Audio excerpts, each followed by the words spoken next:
আমাকে আমার একজনে জিজ্ঞেস করছিল ওই উপদেশটা লাইসেন্স পেলো কিভাবে। এখানে দেখেন আমি সেই সময় আইনটা আপনার পড়ে শুনাইতে পারি নাই, এখন আমি এই আইনের একটু অংশ পড়ে শুনাই, হয়তো আপনাদের সবাই ক্লিয়ার, একটু মনোযোগ দিয়ে শোনেন। নিম্নে বর্ণিত পদধারী ব্যক্তিবর্গের লাইসেন্স প্রাপ্তির জন্য নির্ধারিত আয়কর পরিশোধের বাধ্যবাধকতা থাকবে না। এরা হলো স্পিকার, ডেপুটি স্পিকার, মন্ত্রী, প্রতিমন্ত্রী, উপমন্ত্রী, সমপর্যায় সম্পন্ন ব্যক্তিবর্গ, সংসদ সদস্য, সিটি কর্পোরেশন মেয়র অবলিক ক শ্রেণী পৌরসভার মেয়র, জেলা পরিষদের প্রশাসক, উপজেলা পরিষদের চেয়ারম্যান, বিচারপতিবৃন্দ, সরকারি গেজেটে বিজ্ঞপ্তি সনদপ্রাপ্ত মুক্তিযোদ্ধা, জাতীয় বেতন স্কেলে ষষ্ঠ ও তদূর্ধ্ব গ্রেডভুক্ত কর্মরত অবসরপ্রাপ্ত সরকারি কর্মকর্তা, সামরিক বাহিনীতে কমিশনপ্রাপ্ত প্রথম শ্রেণী কর্মরত অবসরপ্রাপ্ত কর্মকর্তা, চলমান জাতীয় দলের শুটার যথাযথ কর্তৃপক্ষ কর্তৃক প্রত্যায়িত হবে। তারপরে শিল্প, সাহিত্য, সাংস্কৃতিক, ক্রিয়া, বিজ্ঞান, গবেষণা ইত্যাদি ক্ষেত্রে জাতীয় পর্যায়ে অবদানের স্বীকৃতিপ্রাপ্ত বা স্বরাষ্ট্র মন্ত্রণালয় কর্তৃক অনুমোদিত কোনো বিশিষ্ট ব্যক্তি। এদের কিন্তু ওই দিন লাগবে না। আর একটু শেষ করি, ওটা বলবে উপনিষেধে 32(1) এর ক, খ, গ, গ যবনিত ব্যক্তিদের ক্ষেত্রে বয়সের বাধ্যবাধকতাও থাকবে না। পররাষ্ট্র উপদেষ্টা, আপনার কাছে আমার এই অবুঝ মনটা জানতে চায় যে মানে আপনার এত বড় বড় মানুষ এত ক্ষুদ্র মানে এত ছোটোখাটো ভুল কিভাবে করেন? মানে আপনি বললেন যে মন্ত্রী, প্রাইম মিনিস্টার, স্পিকার, রাষ্ট্রপতি, এটা ওটা সেটা, মানে যারা নাকি আপনার সংসদে বড় বড় ভূমিকা রাখে, তাই না? তারা এখন উনি কি সংসদে বসছে বা উনি কি জনগণের ম্যান্ডেটে আসছে, কিংবা উনি কি বর্তমান কোনো নির্বাচিত কোনো এমপি মন্ত্রী হয়েছে? তাহলে ওনার এই লাইসেন্সটা পাইল কোথায় বলেন তো? এখন বলবেন যে স্বৈরাচারকে মুক্ত করছে জনগণ, ওকে বসাইছে। আচ্ছা পররাষ্ট্র উপদেষ্টা, আপনার কাছে আমার এই অবুঝ মনের আরো একটি প্রশ্ন, সেটি হচ্ছে কোন জনগণ বসাইছে বলেন তো? আওয়ামী জনগণ বসাইছে না? প্রশ্নই আসে না, কারণ স্বৈরাচার তো বলে। তো বিএনপির জনগণ বসাইছে, তাও বসায় নাই। কোন জামায়াত বসাইছে? না, সেটাও 50-50%, হ্যাঁ আপনার সহমত থাকতে পারে মানুষের। তাহলে কোন জনগণ বসাইছে বলেন তো? কারণ বাংলাদেশ তো একটা গণতান্ত্রিক দেশ, আর এই গণতান্ত্রিক দেশে কিংবা সবচেয়ে বেশি ম্যান্ডেটের অধিকারী হচ্ছে আওয়ামী লীগ, তারপরে তার আশেপাশেই অলমোস্ট সেম আপনার বিএনপির অবস্থান। তাহলে বিএনপিও বসাইল না, আওয়ামী লীগও বসাইল না, আর এই দুইটা দলের পরে আপনার ম্যান্ডেটের অধিকারী হচ্ছে জামায়াত। তো জামায়াতও বসাইল না, তাহলে বসাইছেটা কেনা? ও আপনারা গণঅভ্যুত্থান করছেন। এখন এই গণঅভ্যুত্থান করে আপনাদের যেই মানে কি বলে যে লিজ কুঠার নামে আন্দোলনে, তাহলে কি আপনাদের আগে থেকে এটা কি ম্যাটোক্লাস ডিজাইনের ভিতরে ছিল নাকি যে আমরা এগুলো করব?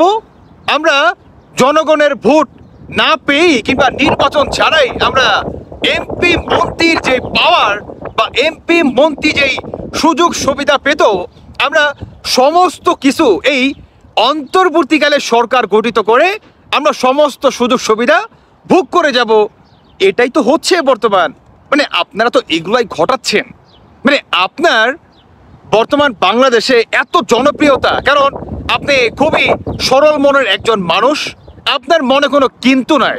কিন্তু সেই দিন সাংবাদিক সম্মেলনে যখন আপনাকে প্রশ্ন করা হয় যে এটা তো বাংলাদেশের আইনের নাই, 30 বছরের অধিগত হবে, তারপর হচ্ছে আপনার ইনকামের একটা বড় ধরনের সোর্স থাকতে হবে, সরকারকে আপনার বছরে 3 লাখ টাকা একটা কি বলে রাইফেলের জন্য প্রতি মাসে ট্যাক্স দিতে হবে, সেগুলো কিছুই করতেছেন, তাহলে পাইলো কোথায়?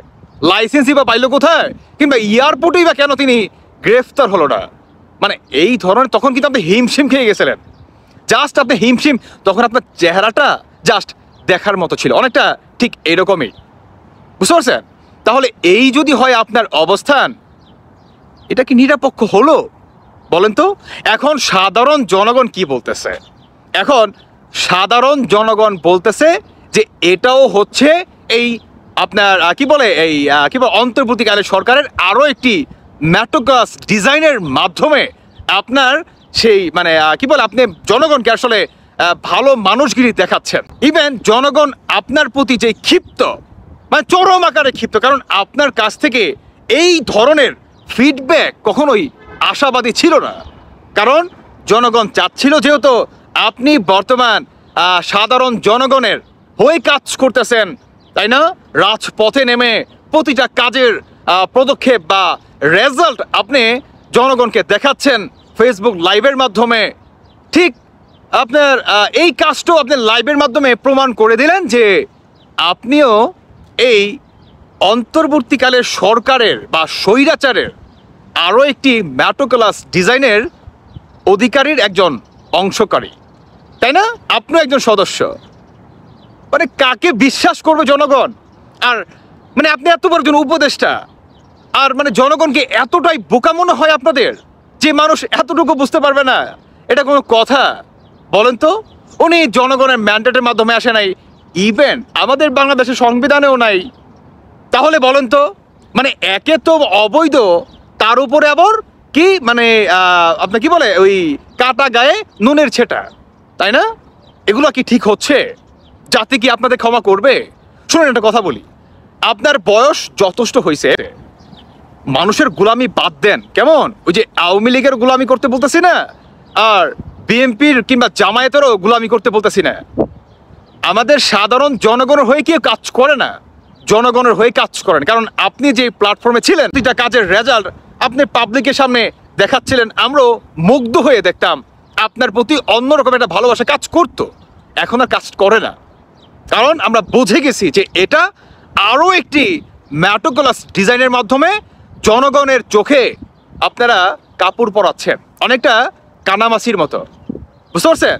মানে চোখে কাপড় পরিয়ে আপনারা জনগণের সামনে ভালো মানুষগিরি দেখার একটা নাটক চালাচ্ছেন, যাতে এই সরকারকে বিশ্বাস করে, ইভেন নির্বাচনের মাঠে যাতে আপনাদেরকে জনগণ ভালোভাবে ভোট দেয়। আপনারা ভোট পাওয়ার জন্য একটা নাটক বর্তমান সাজাচ্ছেন, এটি হচ্ছে আপনাদের বর্তমান অবস্থান। তবে যাই হোক, এই দিন কিন্তু দিন না, কেমন? আগেও বলছি, আবার বলতেছি, সামনের দিনের কথা চিন্তা করে প্রতিটা স্টেপ নেন। কারণ সময় খুবই ভয়ঙ্কর জিনিস, সবারই একদিন আসে। আর ওই সামনের দিনের কথা চিন্তা করে যে বা যারা প্রতিটা তাদের কাজের স্টেপ গ্রহণ করে, তারাই প্রকৃতভাবে সফল হতে পারে। আর অচিরেই দেখবেন যারা এই দিন বা আপনার এই মুহূর্তে যেগুলা বা আপনার হাতে যে ক্ষমতা আছে, আপনার ক্ষমতার অপব্যবহার আপনি ঘটাবেন, এবং ওই যে বললাম, সেই দিনে যায়া বড় বড় বাস কিন্তু আপনার জন্য রেডি থাকবে। এটা কিন্তু মাথায় রাখতে হবে। প্রিয় দর্শক বন্ধুরা, এই হচ্ছে বর্তমান অন্তর্বর্তীকালের সরকারের আরও একটি ম্যাটোক্লাস ডিজাইন আপনাদের সামনে আমি দেখাই দিলাম, চোখে আঙুল দিয়ে দেখাই দিলাম। ভালো থাকুন সবাই, বাকিটা আপনাদের ব্যক্তিগত মতামত অবশ্যই জানিয়ে যাবেন। ধন্যবাদ সবাইকে, আল্লাহ হাফেজ, আসসালামু আলাইকুম। তবে হ্যাঁ, আরও একটি কথা, নির্বাচনের আগে ভোট কাকে দিবেন? আপনার ভোট আপনি দিবেন, যাকে খুশি তাকে দিবেন। তবে হ্যাঁ, মাথায় রাখতে হবে, সামনে 5 বছর কিন্তু আপনি তারই অধীনে থাকবেন। কেমন?